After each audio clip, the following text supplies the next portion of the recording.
Are we okay? Yep. How many of you been to Garfield Park before? Good, good, good. Well, I'm JoEllen Meyer Sharp, and I'm president of the Friends of Garfield Park.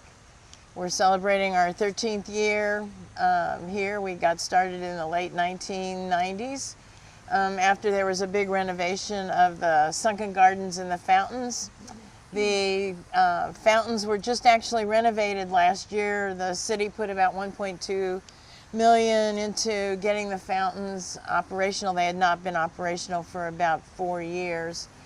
And we moved a lot of the mechanicals out from underneath the fountains into a separate area, because if the fountains would overflow or it rained, then we would lose the operation of the fountains. And we moved a lot of things inside.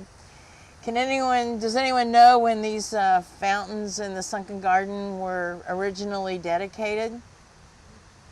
Can we take a guess? When? In the 40s, 1940s? 1910, we're close, 1916. So that means in 2016, these will be 100 years old. So we thought we'd celebrate that along with that minor celebration the state is having on some, I don't know, some centennial that the state of Indiana is having. This is Indianapolis's oldest city park. It is part of the George Kessler system, all of which is on the National Register of Historic Places. It's the largest entry on the National Register, and we're really proud to be there. We did have what's called a cultural landscape report done for Garfield Park in 2006.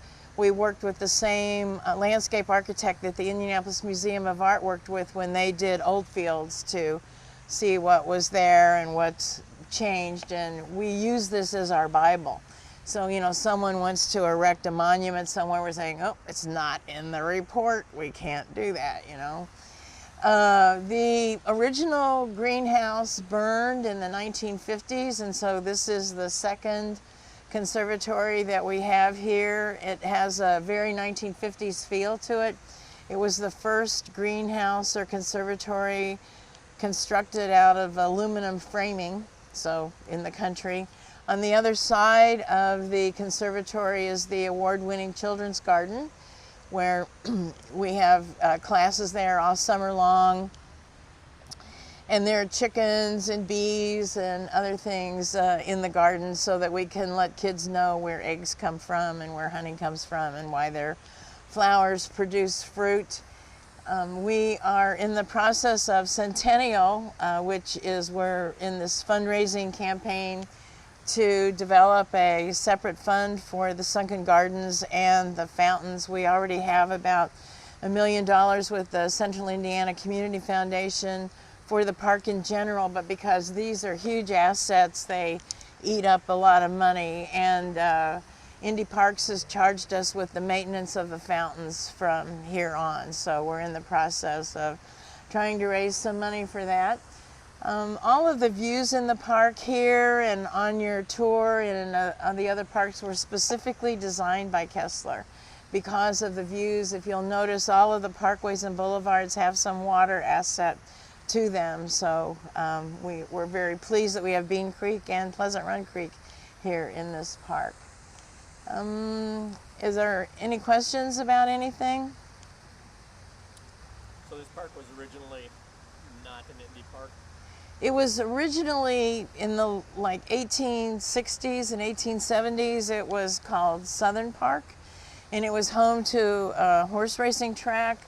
The first Children's Museum of Indianapolis was actually located here. There was a fairgrounds here. There was a circus here. And then in 1881, when President Garfield was assassinated, it became Garfield Park, and just has evolved from then with the acquisition of more property. If on the other side of that tree, unfortunately, which we can't see, is the statue of General Lawton. And if you've been following the Roosevelt series on PBS, Teddy Roosevelt was in Indianapolis for the dedication of that statue, which was on the grounds of the city building. And then as that property evolved, we got it moved here. And if you've been If you've ridden out at Benjamin Harrison, you know there's Lawton Circle and Lawton Drive. That's all named after this Lawton here. So we have a lot of onesies here. We're the only city park with the fountains in the sunken garden, with a conservatory. On the other side of the park in the old community center is an art center where kids after school can take drawing, music, dance, all kinds of art lessons, as well as adults. We have a family center, which is an exercise and swimming pool. We have the McAllister Center, which is an amphitheater where we do Shakespeare in the park every summer, and we have concerts there. And that's sort of next on the agenda to try to get some rehabilitation done. It looks like a great day for a ride. Yes. You also have the bike-in movies in the summer. Yes, we did. Thank you so much. We did that, and we also have at the Art Center, there's actually an art exhibit every month at the Art Center, and we also have Vintage Movie Night about every 6 weeks at the Art Center. And coming up is the Cabinet of Dr. Caligari. So if any of you were any film buffs or had that in college, which I did, that's kind of a very cool movie to see, a silent film.